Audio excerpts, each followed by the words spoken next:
So I had some back and forth on Instagram over the last few days, and I got this as a part of one of the comments. Also, feel free to try and make content to have the conversation in a better way if you want. Try and make content. Try and make content. Does he know who I am? I do nothing but try to make content. Consider this the sequel to my review of The Anointed David Saves Keela. Oh geez, that's the she-bears. No, I gotta get the vase. Okay, I guess we're fighting the bears, aren't we? All right, Roach, I'm gonna leave you out here. Oh geez, she-bear's back. Ow. Come on. Is there a dodge or anything? Not that I know of. Am I doing damage? Am I hurting it? What is happening? In that review, I went on a bit of a rant about Christian media. This is so bad. Christians, if you're gonna be a Christian game developer, be good at being a game developer first, and then add Christianity to it.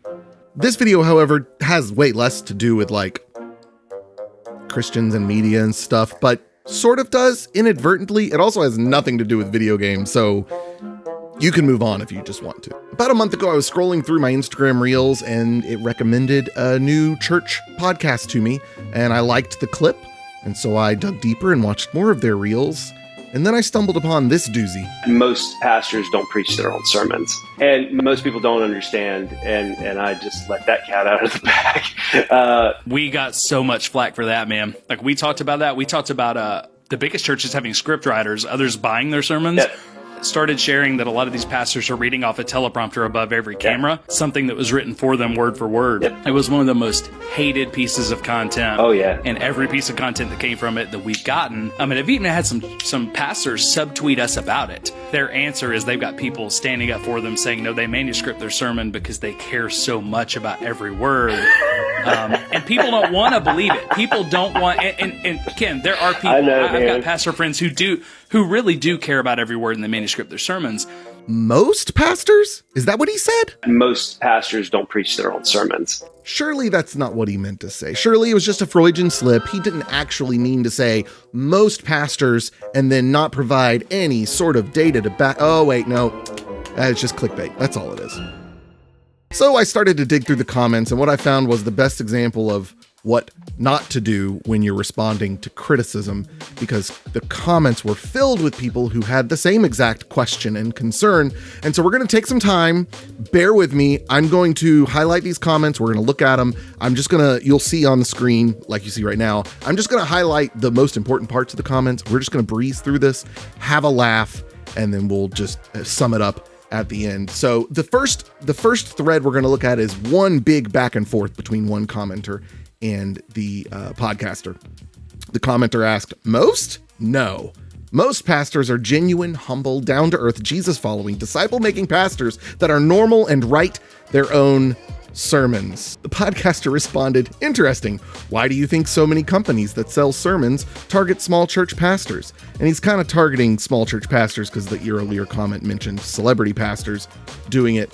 But what I find interesting here is that he doesn't see that the answer to that question is because it's good business to advertise and market your whatever.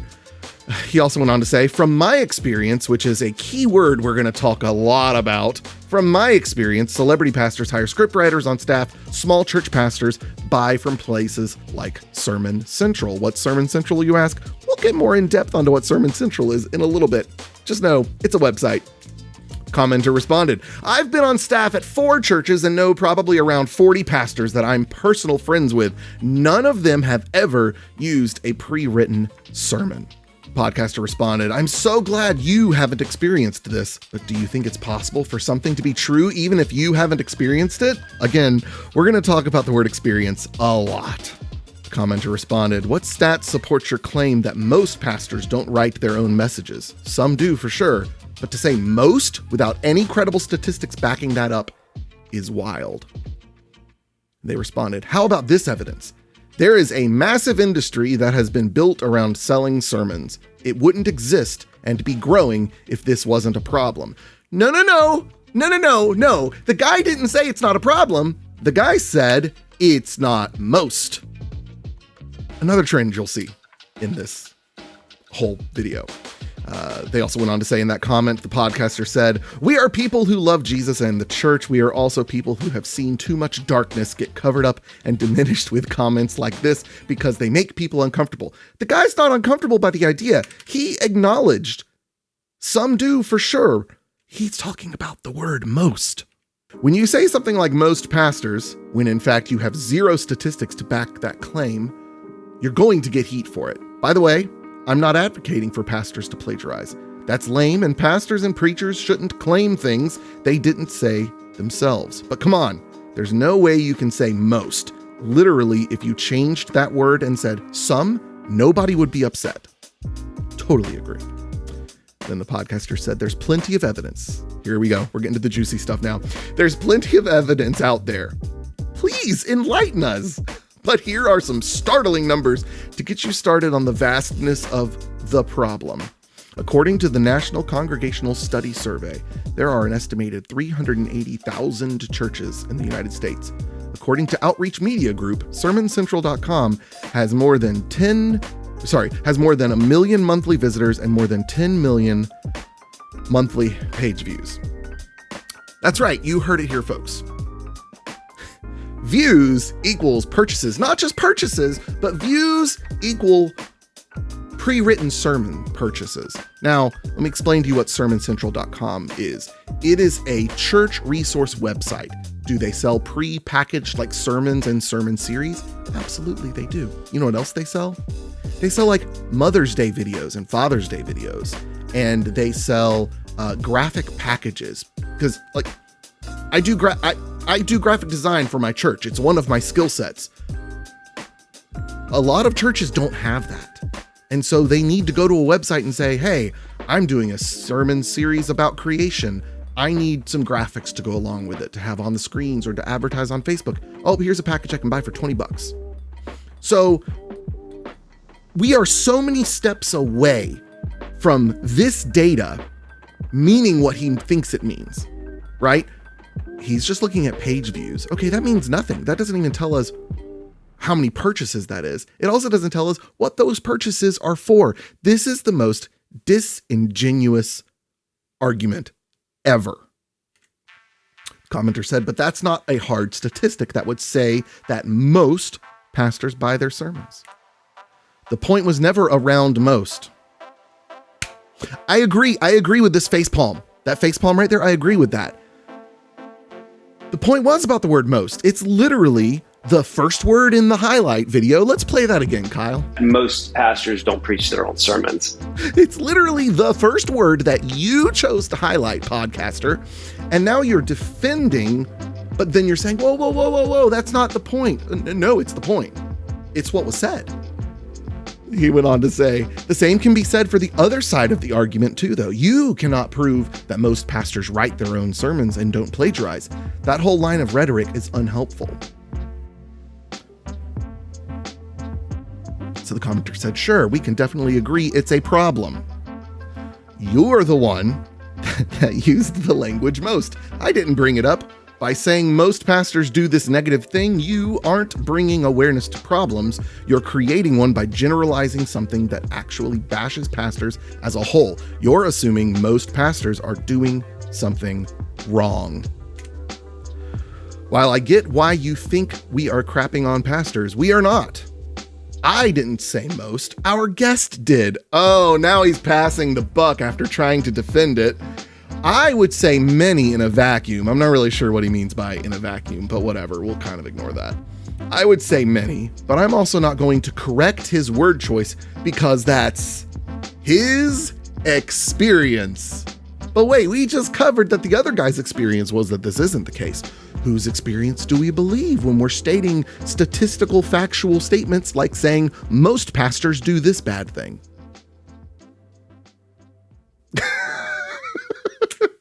Okay, moving on.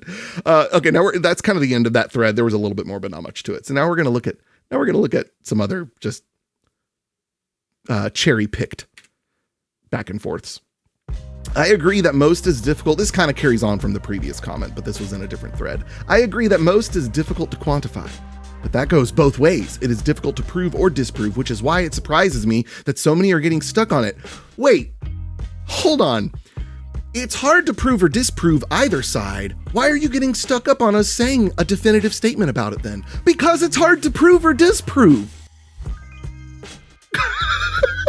This is so stupid. Ken was speaking from his experience. Most is true for him. Oh, I see where we're going now. We're going with personal truths and subjective truths.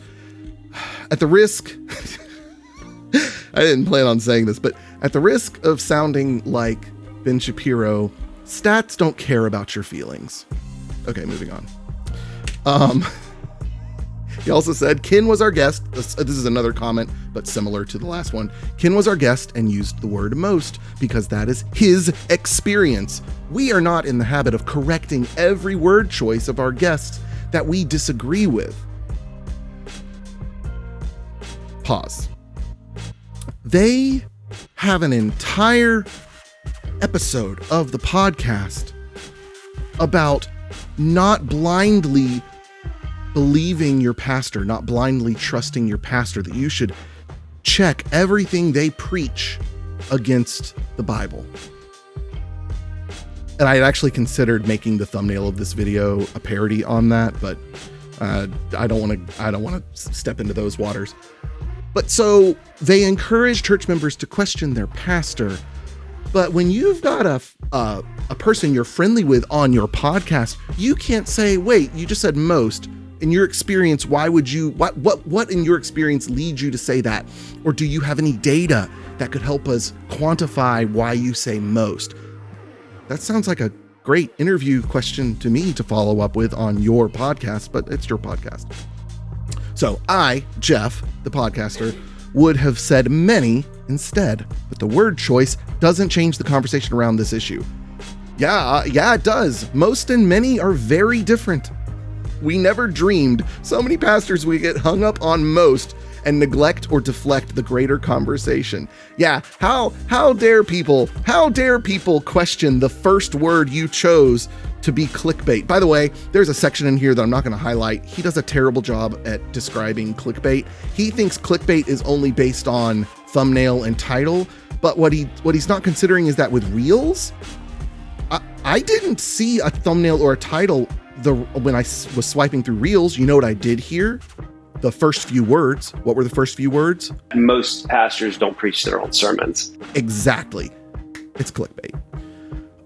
We never dreamed so many pastors would get hung up on the word most and neglect or deflect the greater conversation. The word choice would literally change nothing for what it means for us or what we could learn from it. Then why say it? Why not question it? Why not say, well, let's be careful. Let's not make a definitive statistical statement when we don't have the data to back it up. It'd be really simple to do that. But no, the word choice matters. 2 out of 3 is most, but not many. And 1 million out of 3 million is many, but not most. Like there's a difference here. Commenter says most sounds like a sweeping generalization because it is. It looks like a duck. They responded, would changing it to many or some help? Yes!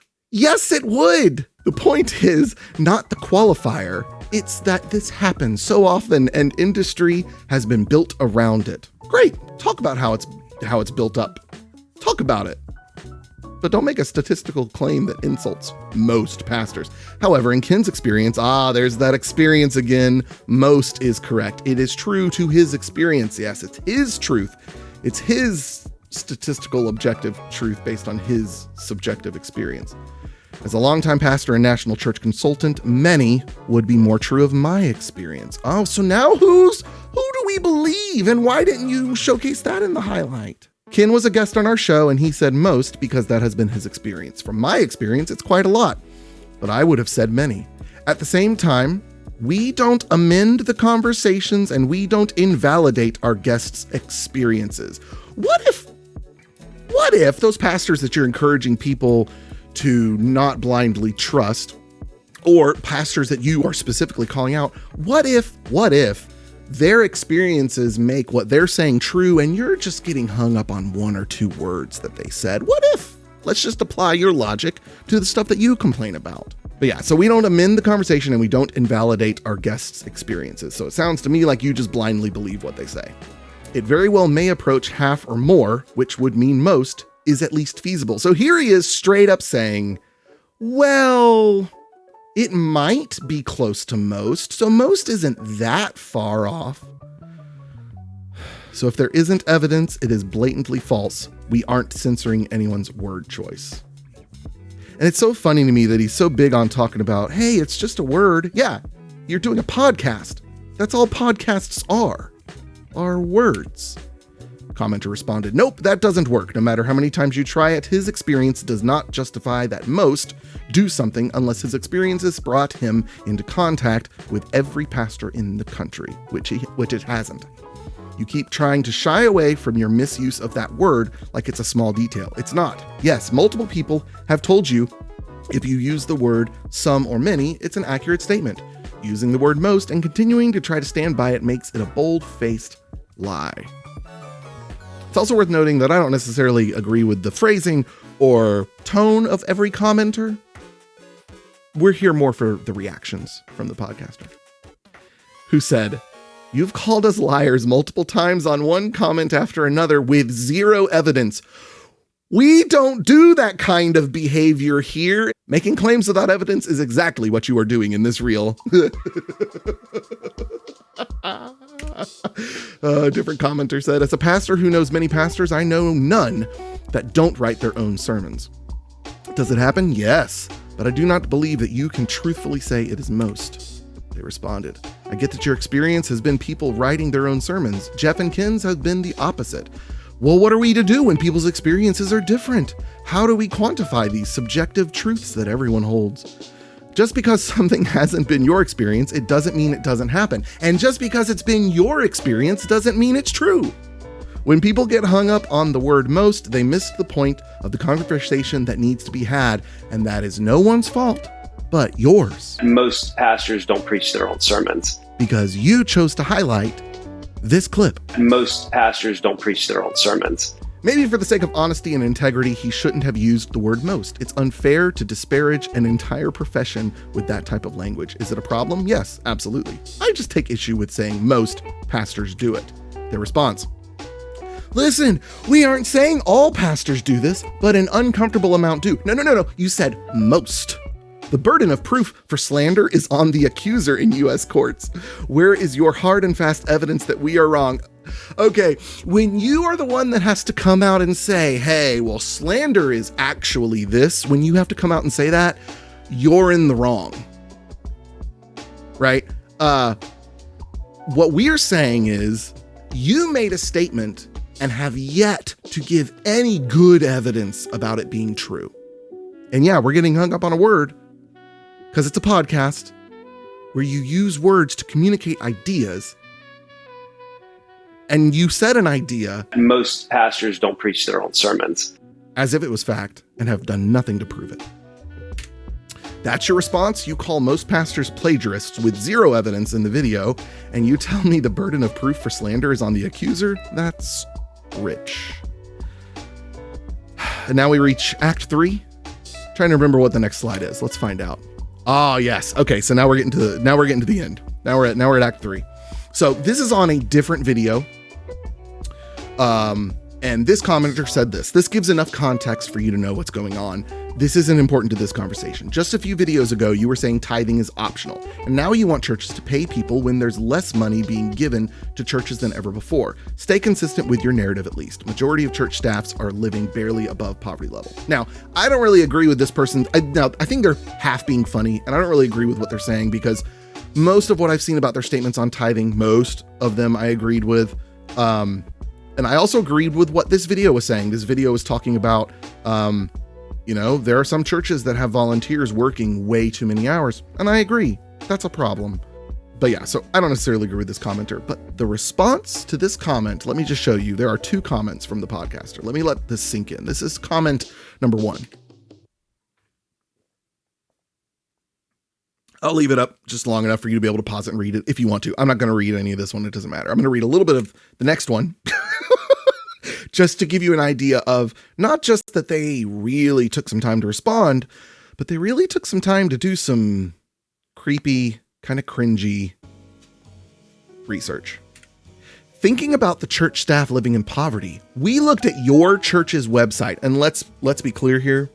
The podcaster's been in my DMs this afternoon and has asked me twice what church I go to so that he can run my pastor's sermons through the plagiarism checker, which I find hysterical. There's no reason to do it. I know he does his own sermons. But if you think website views support your theory that most pastors don't preach their own sermons, if you can make that kind of a leap with that data, I don't trust your analysis of any data. So no, I don't want you looking at, I don't want my pastor's sermons being gone through any of your analytics because I don't trust your analysis of it. Anyways, we looked at your church's website and have some practical thoughts. If this were the case at your church, which we don't know if it is, then you would seem to be multiple practical ways to solve the staff pay issue. First, you all have a lot of expensive equipment present in the pictures: moving lights, hazers, cameras, screens, etc. Churches can too often spend money on these items and not pay their people. Okay, I'm just gonna be real with you. Those tech purchases maybe add up to a part-time, maybe a low wage full-time staff member for 1 year. Maybe it may reach that level. It's just stupid. Churches can too often spend money on these items and not pay their people. If there is not enough money to pay a staff, the church, you get the idea. He went really deep into this and goes on and on and on. It's really kind of creepy. So I responded, "You put so much effort into questioning, refuting this comment. It's a shame you couldn't do a fraction of that to a guest making the statement. Most pastors don't preach their own sermons." One, that's because both the data and our experience tells us the comment wasn't far off. Oh, okay. So as long as the comment is close, it's okay. I love the way he moves the goalpost, right? He moves the goalpost sometimes by saying, "Hey, we're just talking about that it's a big deal." No, you said most. Most pastors don't preach their own sermons. Well, hey, it's close to most. No, you said most. Most pastors don't preach their own sermons. Second, have you actually listened to the full episode, or are you assuming that all that was said regarding this discussion was in one 60-second clip? Guess what? I didn't take the clip out of context. You did. You edited it. And if something in that episode magically makes me believe that, oh, he didn't actually mean most, he corrected himself later, or he gave reason or whatever, you could have told me that, and you could have told all these other people that, and you haven't. So I said, your interpretation of the data is very flawed. Views in no way communicate purchases. It doesn't even communicate number of unique viewers. Most of this I've already said. If the clip doesn't accurately communicate your thoughts, you shouldn't have highlighted it, and you wouldn't be defending it now. I don't need to hear the rest of the podcast because you have stated your reasoning and comments, and the reasoning is very poorly thought out. He goes on to say, what the data does tell us is that this is a bigger problem than most people are willing to admit. Did I say otherwise? If you don't agree with the term most, that's fine. Technically, from what I've seen in multiple comments, you don't agree with the term most. Oh, but this is my favorite. It is theologically dishonest to treat this as a small issue. Who's treating it as a small issue in this conversation? Even if you think we are wrong, unless you have data to support otherwise, yours is just a personal opinion. All the data I've seen and personal experiences dealing with hundreds of churches is that this is a significant problem that is growing. Hey, I got no problem saying that it's a significant problem that's growing. I got no problem with that. I don't like the idea of pastors preaching pre-written sermons or plagiarizing other pastors. Guess what? I've experienced both of those things. I don't like them, and we should speak out against them. But to say most pastors do it? Most pastors don't preach their own sermons. Your data doesn't support that an iota.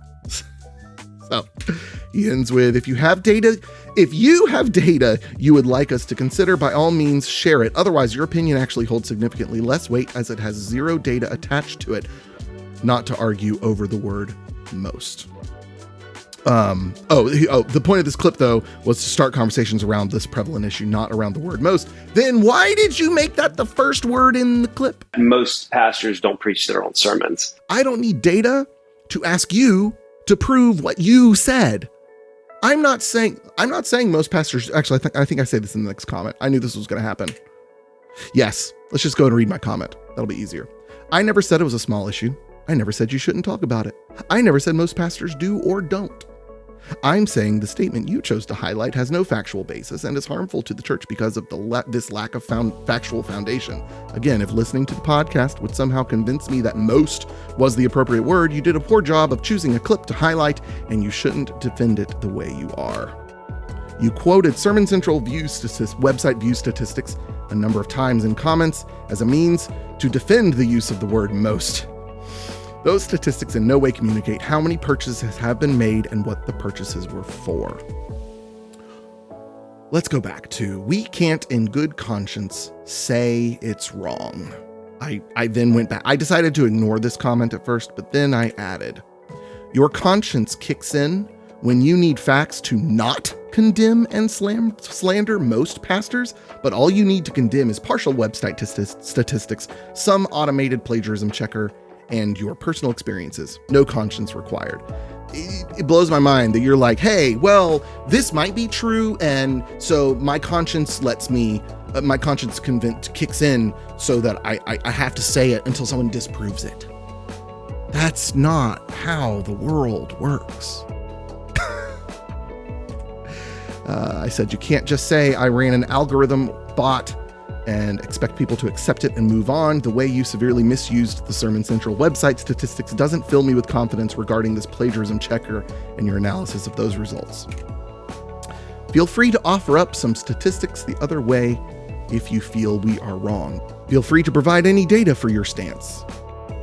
My stance is that you can't prove it, so I need you to do better at proving it. There is a better way than this circular argument. To which I said, it's only circular because you aren't understanding what I'm saying. I'm not saying most pastors do write their sermons. I'm not saying most pastors don't write their sermons. I don't believe either can be proven. I have no statistics to offer because I'm not declaring anything other than neither can be proven. It was stated as objective fact on your podcast, and your attempts to defend it are severely lacking. And then this just kind of icing on the cake. We don't need to defend ourselves. I'm sorry, what? This is a big problem. Regardless of whether you like the data, the fact that there is such a large industry dedicated to this proves that. Proves what? That there's a big problem. Doesn't prove that most do it. Plagiarism checkers and simple Google searches prove that. Prove what? That it's a big problem, not that most pastors do it. Whether you agree with the word most or not is irrelevant, but you said it. Most pastors don't preach their own sermons. We don't need to defend ourselves. So I said, wow, zero accountability. Say whatever you want. No one can question it. He said, saying we don't need to defend ourselves has nothing to do with accountability. It's just that the argument you are making is about word choice. Yeah. I said, word choice doesn't matter. This is a podcast. Words are all it has. What else am I supposed to question other than the words you say? I think you get the point. We're at the end. Listen, when you have a podcast, you are responsible for the statements made on it. How you respond to them communicates your opinion of them. How you later highlight them communicates even further how much you value them. And then the way you respond to criticism begins to speak to your character and integrity. Thank you for coming to my TED Talk and my attempt to make content